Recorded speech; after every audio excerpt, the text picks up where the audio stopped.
Hello all and welcome back to the Fantasy Football Veterans series from Fantasy Football Hub. My name is Andrew Ferguson and in this series I will be chatting with some of the most experienced, knowledgeable and dedicated fantasy football managers in the world to get behind the scenes into their personal lives, their stories, why they love fantasy football, and for some of them, including today's guest, how fantasy football affects their everyday lives in a positive and in a negative way. I'll also be trying to draw out those golden nuggets of fantasy information that have helped them along the way. So today I am delighted to chat with one of the most influential and respected people in fantasy football. There's more to this guy than just his brilliant FPL record, how he interprets and presents data to the FPL community, in addition to the advice and insight he gives on the Hub's FPL podcast, has made Adam Hopcroft a staple of our FPL weekly content intake. Welcome, Adam. It's great to speak with you. Are you able to tell us a bit about yourself? Yeah, of course I can. It's good to be back speaking with you as well. So yeah, I'll start with some of the basics. So I'm married. I've got two children who have recently both turned 4 and 6. So we recently just had a lockdown birthday for my daughter, which was fun. Oh, yeah, so I work for an IT recruitment business. So I manage a team of recruiters that specialise in recruiting contractors, predominantly into the public sector. Getting used to managing people from home, which has been fun over the last month or so. Yeah. In terms of my hobbies and interests outside of football, which I'll talk about in a bit, I'm really into my boxing.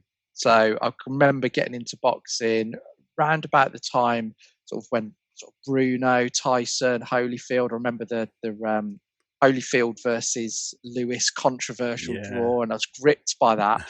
And I think earlier than that, I can remember when Frank Bruno went on to win a world title, and they're the sort of things that got me gripped into boxing.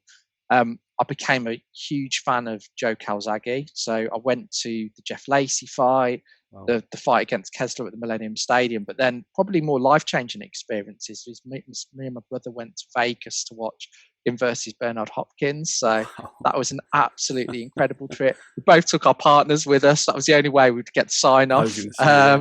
But it was just to go to a Vegas fight was great. And then I also went to New York to watch the fight versus Roy Jones Jr. Versus Calzaghe, Roy Jones Jr. Again, brilliant experience. First proper experience of going to Madison Square Garden and seeing an event. So yeah, really, really into my boxing. And I think more recently, I'm a fan of Tyson Fury. I think I love the way. I think I like him as a fighter. I think great personality and everything he has done for mental health is just incredible. And I think the most recent fight was brilliant. I mean, his performance against Wilder. So yeah, I'm into my boxing. I'm also I think lockdown's actually sparked a couple of new interests for me. So I've started cooking. I've never cooked in my 35 years. I haven't cooked. And I think the start of the year, I started to do a few Sunday roasts and now actually I'm cooking every day and I'm really enjoying it. I mean, I think probably I would say I'm, pub classics. Yeah. I'm not Michelin starred or anything. I'm not going for the fine dining cuisines. We've got to get the children to eat it. But I must admit, really enjoying the cooking. I think it's probably.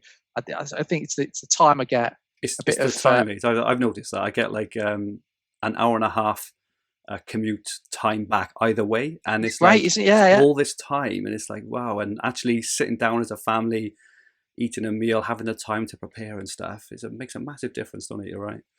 Yeah, no, I've thoroughly enjoyed it. So I've started cooking, and I've also to replace my fantasy football fix. I've started to get into Football Index, and I thought I'd use the time to learn something new. And you can see there is a community out there like fantasy football, not as big, but you can see everybody's. There's podcasts out there, and I think it's great. I'd encourage people, if you don't do Football Index, I think anybody that has got a bit of money to invest, or technically it's betting, and just loves football.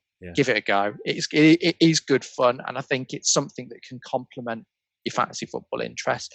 So I suppose that's a little bit about me. The one thing I haven't mentioned, I can't believe I've gone in this long and not even mentioned my love for football or Villa. So I'm a Villa fan. I'm sure a few people might know that.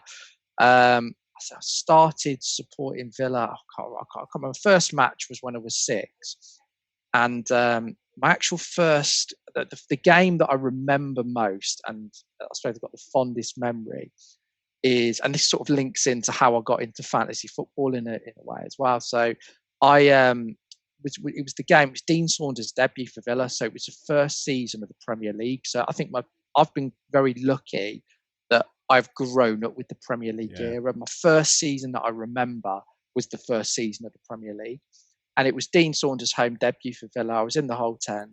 He scored 2, but the game was more remembered for Ronnie Rosenthal's miss. And when he hit the crossbar, went round the keep. Yeah. It's that game. What a great game. And so it was, I mean, I think from that point onwards, I mean, the atmosphere at that day was absolutely brilliant. So I think that's really started to help kick my interest in football, in the Premier League. I've always had a bit of an obsession with strikers as well, and goals, and knowing people's records, for whether it's their goals to game ratio, and I think that's how the stats thing has come about. Being interested about players that and who was the top scorer and which season. So I think it's helped me get quite a good knowledge of the Premier League in general. I think that's probably, if I was going on Mastermind, Premier League would probably be my chosen subject, because I've literally grown up with it, and I think it's I mean, it's obviously become a huge passion, and I think gradually alongside with that, I also did quite a lot of fantasy games. So I was into like Championship Manager, really loved that, would play it religiously.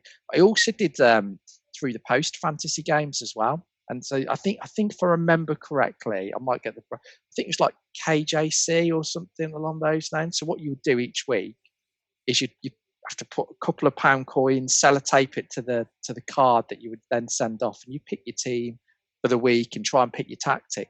I did really well out of it. I won a couple of trophies. I was obsessed with it. And then I think it stopped at some point, but I actually got quite a few trophies and medals from doing that. And I think the link was with that, and with Championship Manager, and also with the Premier League, has really sort of naturally led me into doing FPL. I think my big regret is I didn't start it earlier, and I think actually if I would have done, I'd have done even better. I think because I think particularly in my earlier seasons, I felt I've probably had a bit of an advantage because I've always looked at numbers before other people. So I think now it's really thrown in front of us. It's become a bit, we got too much information, but before that information was out there, it was things that I was considering, so I think I'd have done quite well in the earlier seasons. Going back to boxing, I did actually have a couple of white collar boxing fights in my mid-20s, and I think what actually happened, I got when I came back from Vegas watching Calzaghe, there was a local boxing gym that had just opened up called Fighting Fit in central Birmingham.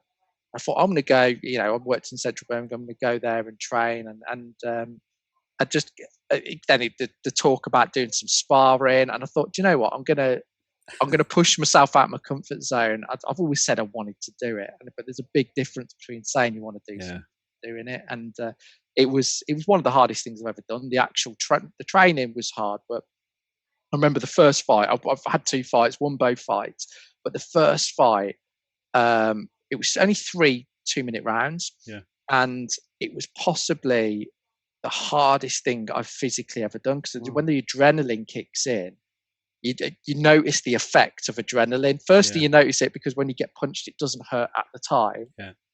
It does the day after when you've got your neck's a bit jarred and all of that. But actually, the adrenaline, it is absolutely, it takes it out of you. And in the last round, how I got through it, I was really, and the thing is, I was physically as fit as I've ever been at that point in my life. But I enjoyed doing it. I probably wish I'd have carried on and done, had a few more fights, I think. But it was great, and I think it's that competitive side of things as well. I'm a very, very competitive person, and I think with my boxing, with my work, with everything, Even when I was playing, we bought my daughter for a 6th birthday Cluedo, and we're playing it around. I just can't. I hate losing. Classic I hate it. I can't let her win. I can't let. Definitely can't let my wife win. I'm quite a sore loser in that respect. So is your 4-year-old son, is he as mad into Villa as you are yet?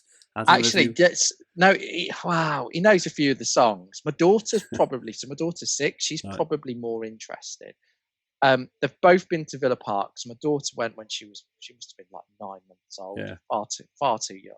But I took her to where she probably will remember it the most. I took her to the Bournemouth game, the first game of the season. So she'd been 5, and we had a really, really good day out. And I think she's desperate to go back again now. I think there's a lot more interest there because of her age. Yeah. So I'll be honest, I cannot wait till we can get back in a stadium.